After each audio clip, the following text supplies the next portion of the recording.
नमस्कार दोस्तों, मैं आपके साथ संदीप प्रवाल। आप देख रहे हैं राही न्यूज।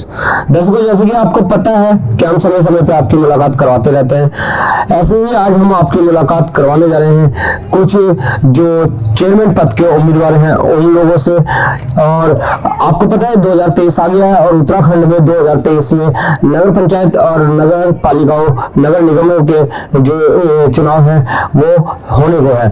तो अपनी अपनी कमर कस के मैदान में कूद पड़े हैं जो कैंडिडेट के दावेदार हैं। अभी भविष्य निर्धारित करेगा कि उसमें से कौन जीतता है और कौन हारता है। लेकिन हम जानते हैं अशोकनगर भूसड़ी फाटक से विजय पवार, जो कि एक बहुत ज्यादा समाजसेविक भी है और सबसे बड़ी बात है कि पार्टी में रहते हुए अपना दायित्व भी निभाते रहते हैं। तो हम आपको मिलवा विजय सिंह पवार जी से। नमस्कार विजय पवार जी। धन्यवाद आपका राही चैनल का, जो आपने हमें याद किया उसके लिए हम आपका तहे दिल से धन्यवाद करते हैं। जी, आपका भी बहुत बहुत धन्यवाद। विजय पवार जी, सबसे पहला सवाल हमारा बनेगा कि 2023 आ रहा है और चुनाव भी पास में ही है और आप यहाँ से जो नगर पंचायत बनी है ढंढेरा, पहली नगर पंचायत बनी है, पहले ग्राम पंचायत थी, आप दावेदार हैं, तो किस तरीके से अपने दावे को पक्का करेंगे आप? सबसे पहले तो ये क्या है कि मैं तकरीबन भारतीय जनता पार्टी का एक कर्मठ सिपाही के रूप में काम कर रहा हूँ और पिछले 14 साल से मैं भारतीय जनता पार्टी से जुड़ा हूँ। 6.5 साल में अपने आदर्श शिवाजी नगर विकास समिति का अध्यक्ष रहा हूँ।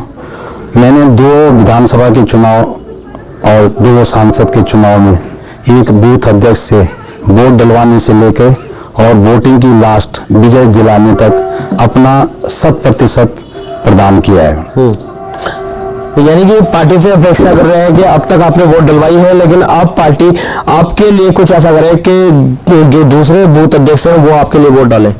हाँ, मेरा सबसे पहले प्रयास यही है कि मैं पार्टी से अपने टिकट की दावेदारी करूंगा और अपने भारतीय जनता पार्टी के लिए जो कार्य किए हैं उनकी विवेचना करूंगा, जो भी हमारे अधिकारी हैं, कि हमको ढंढेरा नगर पंचायत से आप भारतीय जनता पार्टी की तरफ से उम्मीदवार घोषित करें ताकि हम भारतीय जनता पार्टी को इस सीट को जिता करके दें। अब बात आती है पार्टी से के टिकट मांग रहे हैं, तो पार्टी से ढंढेरा नगर पंचायत में लगभग दर्जनों लोग टिकट मांग रहे हैं, तो क्या पार्टी आपको ही टिकट देगी? नहीं, देखो, ये तो पार्टी के ऊपर निर्भर करता है। पार्टी देखेगी कि भाई सबसे पहले जमीन की हकीकत की जनता भी किसको चाहती है। सबसे बड़ा क्या है, जनता जनार्दन है। अगर जनता चाहती है कि नहीं हम इस कैंडिडेट को चाहते हैं, तो मेरे हिसाब से पार्टी को भी उसी को टिकट देना चाहिए जिसको जनता जनार्दन चाहती है। मतलब टिकट मांगना सबका हक है, किसी के लिए ये नहीं कि आप क्यों मांग रहे हो। ये पार्टी को सोचना चाहिए कि मतलब कि जो ग्राउंड पे वोट दिला सकता है पार्टी को, उसके साथ जनता जुड़ी हुई है। तभी तो हमारे कहने से इस क्षेत्र के लोगों ने भारतीय जनता पार्टी को 100% वोट दिया है। तो हम भी जनता जनार्दन के पास जाएंगे, जनता से सलाह मशवरा कर रहे हैं कि देखो, हम अगर चुनाव में जाते हैं तो आप हमें वोट करोगे। तो तकरीबन जनता का समर्थन हमारी तरफ होता जा रहा है। सभी कह रहे हैं कि नहीं, आपने भारतीय जनता पार्टी में इतने दिनों तक सेवा की है तो आपका भी हक बनता है कि पार्टी से कुछ मांगने का। और हम पार्टी से यही कह रहे हैं कि जो नगर पंचायत का टिकट है वो हमारे को दिया जाए, ये हम पार्टी से निवेदन करेंगे। विजय पवार जी, आप पूर्व सैनिक भी है, क्या ऐसी आपको जरूरत पड़ी है कि क्योंकि सैनिक जो है हमेशा राजनीति से दूर रहता है, ऐसे कारण बने कि आप राजनीति में पिछले 14 साल से सक्रिय हैं? देखो, हमारा परिवार जन्म से ही भारतीय जनता पार्टी को वोट देता है। मेरा जीवन काल, मैं पहाड़ से हूँ, तकरीबन 19 साल का हमने जीवन अपने पहाड़ में बिताया। पढ़ाई करने के बाद मैंने 3 साल चंडीगढ़ में सिविल सर्विस किया। एक देश के प्रति सेवा करने का भाव मन में आया और हमने आर्मी की तरफ मूव किया। 30 साल देश की सेवा की और तकरीबन मेरे को 12 साल सेवारत या रिटायरमेंट हो गए हैं। तब से मैं भारतीय जनता पार्टी को एक तन मन धन से मतलब अपना सब कुछ निछावर कर दिया है। हम परिवार का काम ना हो, लेकिन हम भारतीय जनता पार्टी का जो भी कार्य होगा उसको करने के लिए तत्पर तैयार रहते हैं। आप जैसे बताया है कि 30 साल आपने फौज की सेवा की है, उस 30 साल के दरमियान जो कांग्रेस सरकार थी उसके टाइम पे आपने फौज में सेवा करी, फिर भी बीजेपी से लगाओ क्यों? बीजेपी इसलिए कि हमारे अंदर देशभाव का प्रेम है, और जो भारतीय जनता पार्टी है उसका देश के प्रति बहुत बड़ा हुआ है समर्पण। और किसी पार्टी का देश के प्रति समर्पण ऐसा नहीं है। देखो, सेना में रहते हुए हमने बीजेपी कांग्रेस के कार्यकाल में भी सेना में रहे और बीजेपी के कार्यकाल में भी रहे। जैसे कि आज आप देख रहे हो कि बीजेपी की सरकार है तो सेना के जवान को बॉर्डर पे हो चाहे कहीं पर भी हर चीज की छूट है। कांग्रेस के टाइम पर क्या था, रिस्ट्रिक्टेड था, कोई आदेश था। उस टाइम की कहावत थी कि जब दिल्ली से आदेश आएगा तब बॉर्डर पर जवान गोली चलाएगा। तो अब इतना लंबा कार्यकाल आपका रहा है फौज के अंदर, क्या राजनीति में फौज वाले ही जो डिसिप्लिन है वो आप कायम करेंगे? नहीं, देखो, इंसान के कुछ वसूल होते हैं और भारतीय जनता पार्टी एक सिद्धांत वाली पार्टी है। तो हमको ये लगा कि देखो, वो देश सेवा थी और अब जन सेवा करो, मतलब जनता के बीच में जाओ। और जो हम जैसे फौजी आदमी होते हैं उसको राजनीति इतना ज्ञान नहीं होता, राजनीति के बारे में पता नहीं होता है, क्योंकि वो सारा जीवन अपना देश सेवा में लगाते थे। लेकिन क्या है कि भारतीय जनता पार्टी क्या है, देश के प्रति सहानुभूति वाला है। तो हमने कहा कि जो हमारा जीवन बचा हुआ है उसको जन सेवा में लगाया जाए। और जन सेवा तभी हो सकता है कि जब आप राजनीति की किसी पार्टी में रहोगे, अपने लोगों की बात नेता तक पहुंचाओगे कि क्या नीचे की असुविधा हो रही है उसको करना। कोई भी कार्य बिना राजनीति पार्टी में रहकर आदमी नहीं कर सकता। आप चाहे क्षेत्र के लिए, अगर हम राजनीति पार्टी से नहीं जुड़ते, विधायक जी से नहीं जुड़ते, तो जो ये रोडें बनी हैं हम विधायक जी के पास से काम नहीं ला सकते। इसलिए हमने भारतीय जनता पार्टी को ज्वाइन किया और अपने क्षेत्र के लिए जो भी 10-12 साल में अपने समय समय पर जो भी जनता के कार्य थे, यहाँ पर विशेषकर रोडों का पहले नहीं था, फिर लाइटें थी, कुछ बिजली की समस्याएं थी, वो हमने अपने समय समय पर पार्टी से करवाए हैं। किसी वजह से आपको अगर पार्टी टिकट नहीं देती है तो मन बना चुके हैं निर्दलीय लड़ने के लिए? देखो, ऐसा है, हम जनता के बीच में जाएंगे, जनता जैसे कहेगी, जनता अगर कहेगी, ये डिसाइड हमारी जनता बता देगी कि आप लड़ो, हम आपके साथ हैं, तो फिर हम चुनाव लड़ेंगे। पार्टी से हम पहले, हमारी प्राथमिकता पार्टी से ही टिकट मांगने के कि हम जिस झंडे के तले मतलब कार्य किया है उसी झंडे के ऊपर अपना चुनाव लड़ा जाए, तो वो हमारे लिए भी बेहतर है और पार्टी के लिए भी बेहतर है। क्योंकि हम अपने आप नहीं चुनाव में जाएंगे, हम अपनी जनता से, पूरे क्षेत्र से बातचीत करेंगे, सहानुभूति उनकी हमारे प्रति रहेगी, हम फिर चुनाव में चले जाएंगे। जैसे डंडेरा ग्राम पंचायत थी, अभी नगर पंचायत बन गई है, तो क्या डिफरेंट होने वाला है? क्या ग्राम पंचायत में काम नहीं हो पाए हैं जो अब डंडेरा नगर पंचायत में होंगे?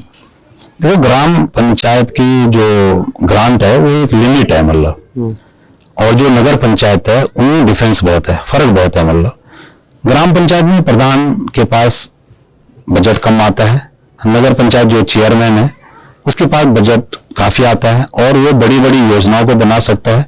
जैसे हमारे डंडेरा क्षेत्र में सबसे क्या है कि सीवरेज का नाले की समस्या है। आप देखो, किसी कॉलोनी में जाओ, हमारे क्षेत्र में तो सबने अपने खड्डे घर के अंदर बना रखे हैं, एक लैट्रिन का और एक किचन का, तब इस क्षेत्र में कहीं कोई पानी नहीं दिखाई दे रहा है।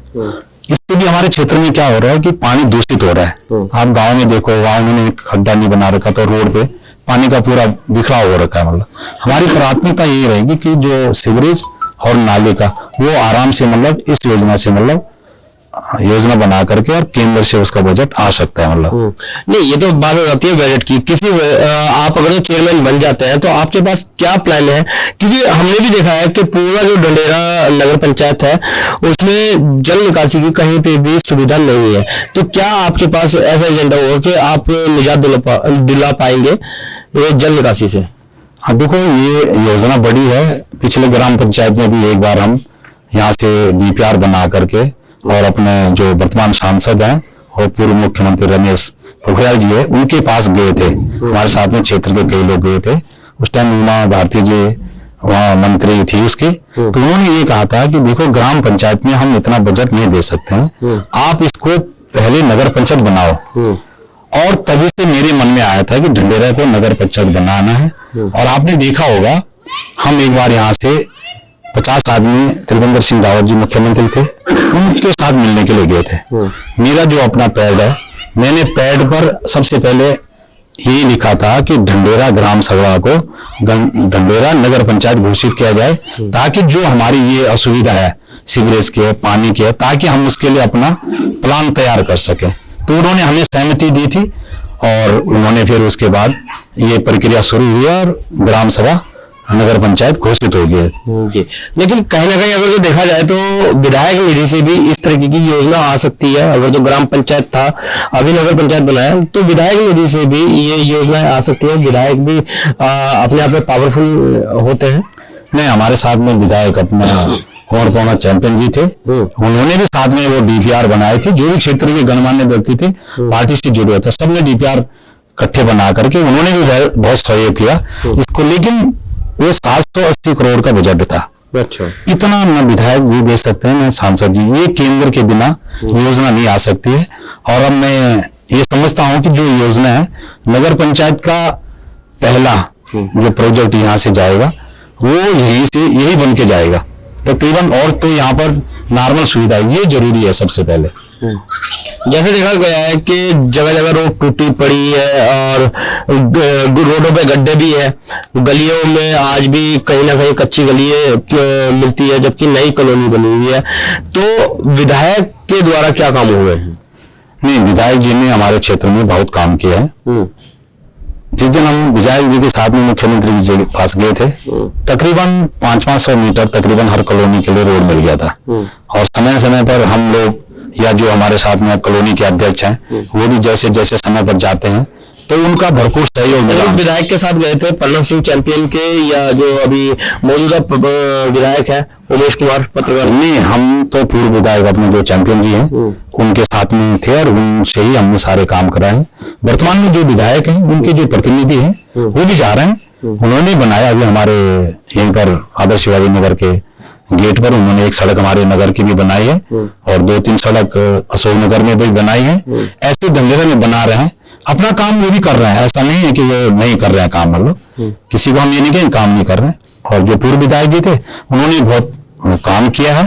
अभी वो उनके पास पावर नहीं है तो मतलब वो उनसे हम इतना जबरदस्ती कर नहीं सकते। पहले हमने मतलब कि जबरदस्ती भी जो नहीं भी होने वाला काम था वो भी हमने कराया उनसे।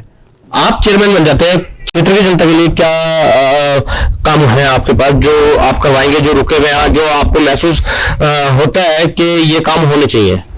देखो, मेरा प्रयास, अगर मैं चेयरमैन बनता हूँ, मेरा प्रयास है ढंढेरा नगर पंचायत सर्व समाज को, जितने भी समाज के लोग यहाँ रहते हैं उनको साथ लेकर के चलना है।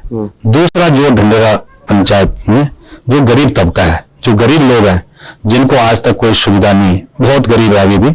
हम ये नहीं कहते कि सबको सुविधा मिल गई, हम तो सक्षम लोग हैं।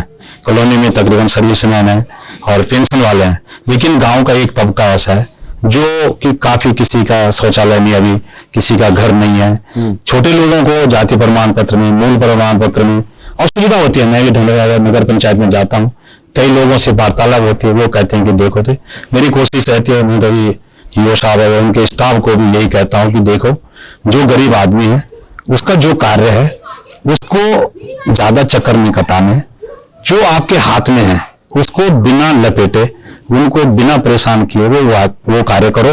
और आगे मेरी प्राथमिकता सबसे पहले यही होगी। दूसरी है कि जो गांव में असुविधा है, कुछ रोडों की है, वो हम शासन प्रशासन स्तर पर कराएंगे। और कुछ जो कई जो बच्चे हैं जैसे अच्छे पढ़े लिखे होते हैं उनको सम्मान दिलाना, गरीबों के बच्चों को पूछना कि भाई आपको कॉलेजों में एडमिशन मिल रहा है कि नहीं, या उनका जो हक है। एक्चुअल में होता क्या है राजनीति में, गरीब को उसकी जो एक्चुअल जरूरत है और जो उसका हक है वो उसको बताया नहीं जाता है। इसलिए नहीं बताया जाता है कि अगर इसको पता चल गया तो ये अपना हक मांगना शुरू कर देगा। मेरा पहला काम यही होगा कि जो गरीबों का हक है, जो गरीबों की योजना है, मैं सबसे पहले उसी चीज को फॉलो करूंगा। ये मेरा मतलब पहला कार्य होगा। जी, बहुत बहुत धन्यवाद हमारे चैनल में जुड़ने के लिए। तो ये थे हमारे साथ विजय सिंह पंवार, जिनका कहना है कि जो गरीब लोग हैं उनको उनका हक दिलाना, क्योंकि कहीं ना कहीं गरीबों को उनके हक के बारे में नहीं बताया जाता है। अगर तो गरीबों को उनके हक के बारे में पता लग गया तो वो अपना हक मांगेंगे। और इनकी जो पहली प्राथमिकता होगी वो यही होगी कि गरीबों को उनका हक दिलाना। तो दुआ करेंगे कि ऐसे लोग जो है राजनीति में आए, क्योंकि फौजी हैं और जिन्होंने अपने देश के लिए 32 साल सेवा दी है बॉर्डरों पे, तो वो यहाँ राजनीति में आएंगे तो कितना अच्छा करके दिखाएंगे ये आप भी समझ सकते हैं। तो इसी के साथ बने रहिए राही न्यूज में। मिलते हैं आपसे अगले अंक में किसी और खास शख्स के साथ। जब तक के लिए दीजिए इजाजत। नमस्कार, जय हिंद, जय उत्तराखंड, धन्यवाद।